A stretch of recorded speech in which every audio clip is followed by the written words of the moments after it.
Hello, my name is Lauren Wishek, and I am a teacher with DC Public Schools at C.W. Harris Elementary School.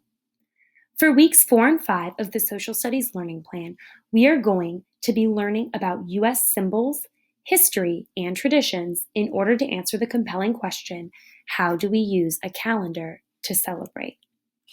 You will respond to the compelling question by creating your own calendar for the months of May, June, and July 2020, including drawings and/or writings to represent at least 3 holidays celebrated in the United States.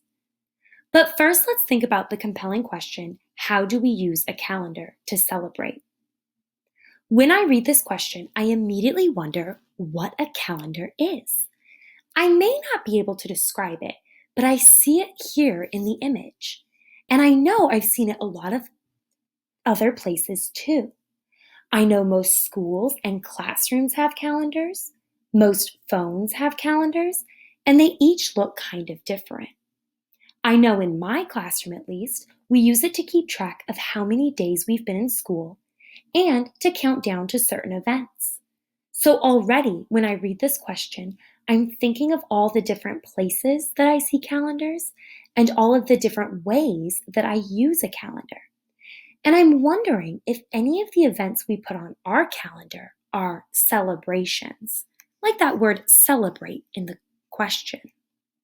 I'm going to try to figure that out during this unit. Next, let's think about supporting question 1, how do we read a calendar? I already thought through some of the ways I use a calendar when I was looking at the compelling question, and I was thinking about how they are all a little different. But I know that calendars also have things that are the same, like the months and days. These are some of the features of calendars that I will be looking out for while reading the text, What is a calendar? I'm also going to be listening for how I use those features to understand or read a calendar. This will help me be more prepared to answer the questions found after the text. Next, let's think about supporting question 2, why are some holidays important?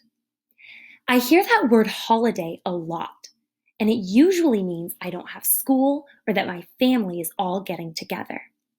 Oftentimes, when we get together for a holiday, it has a lot of food and it feels like a celebration. This must be what they were talking about in the compelling question when they asked how we use a calendar to celebrate. I wonder what makes a holiday special and why we celebrate them. I'm going to be thinking about that while I look at today's list of holidays and tomorrow's text on Independence Day.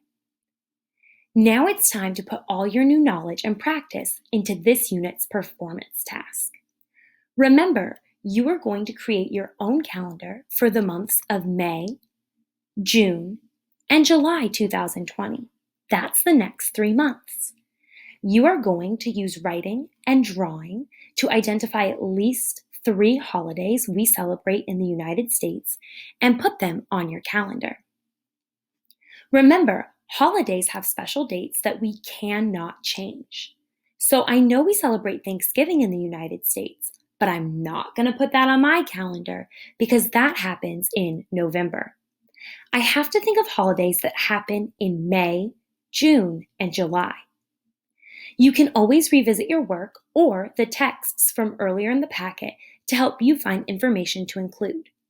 And if you have something exciting happening in these months, don't be afraid to add it on, along with the 3 U.S. holidays. Thank you for your hard work, and I know that both your teacher and I appreciate your effort.